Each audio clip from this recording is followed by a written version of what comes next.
السلام عليكم ورحمة الله تعالى وبركاته. مرحبا بكم شيواتي الحبايب.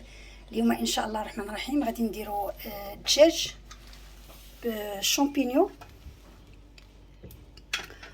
ولا كريم فريش.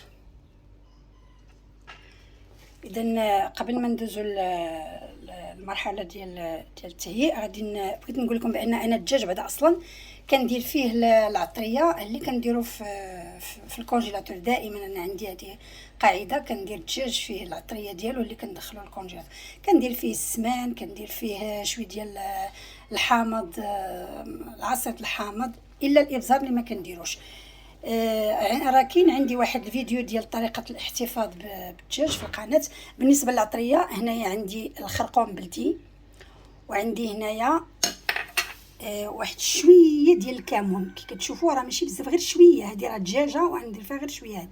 وهذه العطريه ديال الدجاج، وهنا سكينجبير، وهنا الملحه حتى هي غير شويه، والزعفران شعره. اللي ما عندوش الزعفران شعره يدير هذاك الضامه ديال البنه. هنا عندي الحامض مصير، كتشوفوا اللب بوحدو ودوك القشيره بوحدها.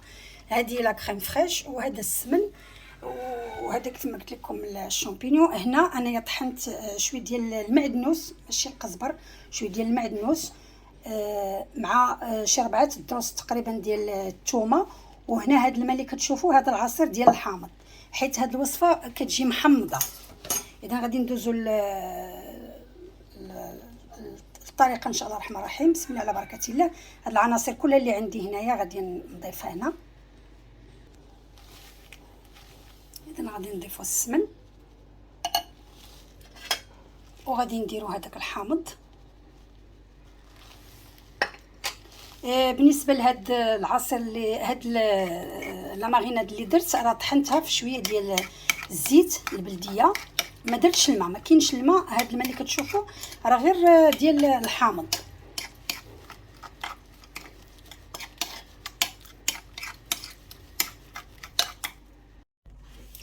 اذا غادي ناخذ الدجاج وغادي نبقى كندير ليه هذيك لا ماريناد ولا هذيك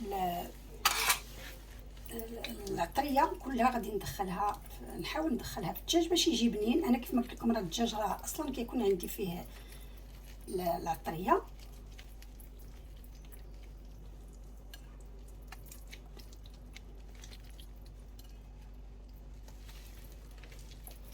اذا نسيت هنا ما قلت لكمش بان عندي واحد المول. عندي هذا المول هذا فيه البصله، قطعت فيه واحد 2 بصلات، شوفوا رقاق، وغادي نحط فيه الدجاج.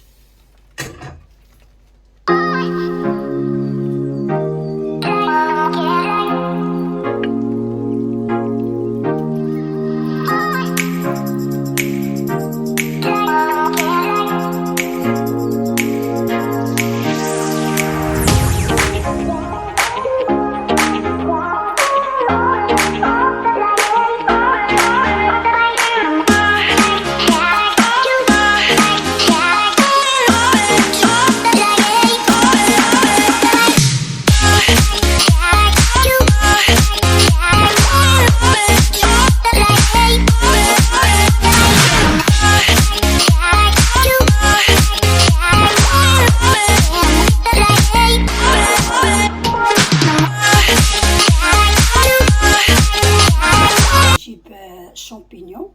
بالنسبه للشامبينيون الا بغيتو ديروا معاه الزيتون مقطع ديروه. بحال دابا مثلا ملي كيكونوا الاوليدات كثار وداكشي زيدوا. انا ما غاديش، غادي ندير يعني الوصفه كما هي، غادي نديرها غير بالشامبينيون والدجاج. غادي نزيد هذا الشامبينيون هذا، غادي نحاول نديرو مع البصله لتحت.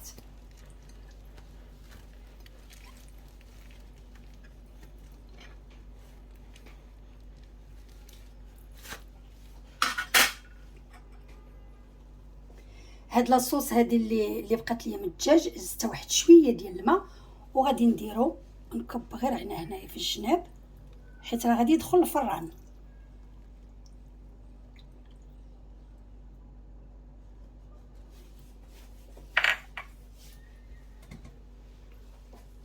صافي، وغادي ندير الزيت.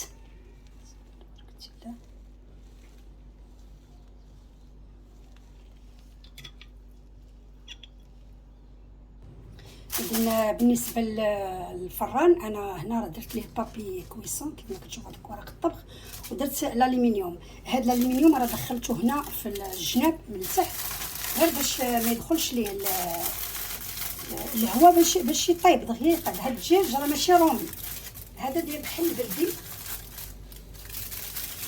ومع ذلك يعني ما غاديش ياخذ طيب بزاف.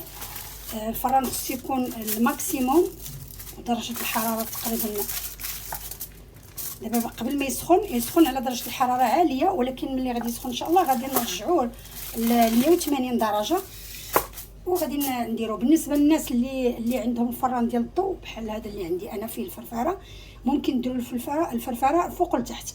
الناس اللي عندهم فران عادي كديروه لتحت حتى كتحسوا بالدجاج راه هو طاب، وكتشعلوا عليه وكتخلوه كيتحمر. بالنسبه للمرحله الثانيه ديال لا كريم فريش ان شاء الله الرحمن الرحيم غادي نديرها معكم. اذا الدجاج راه هو طاب، انا خرجته من الفران ورجعته باش يتحمر، دهنته بالزبده ورجعته باش يتحمر. هذه هذيك لاصوص اللي كانت فيها البصله والشامبينيون، زدت فيها معلقه ديال الزبده، وغادي نزيد فيها تقريبا واحد 3 المعالق كبار ديال لا كريم فريش. هنا راه ممكن تعاودوا تزيدوا العصير ديال الحامض صافي. غادي نخليها حتى غادي تعقد شويه وغادي نقدمها مع الدجاج. اذا الشكل النهائي ديال الطبق ديالنا هو هذا كما كتشوفوا، راه الدجاجه تحمرات مزيان.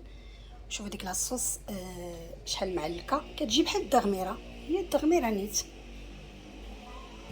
ورافقتها بهاد الشليضات ديال الروز وديال الفواكه، وهنا فيها الجزر خيزو، وفيها المايس، وهذا الخيار، وفيها الزبيب، وشويه ديال العسل، وياغورت مسوس.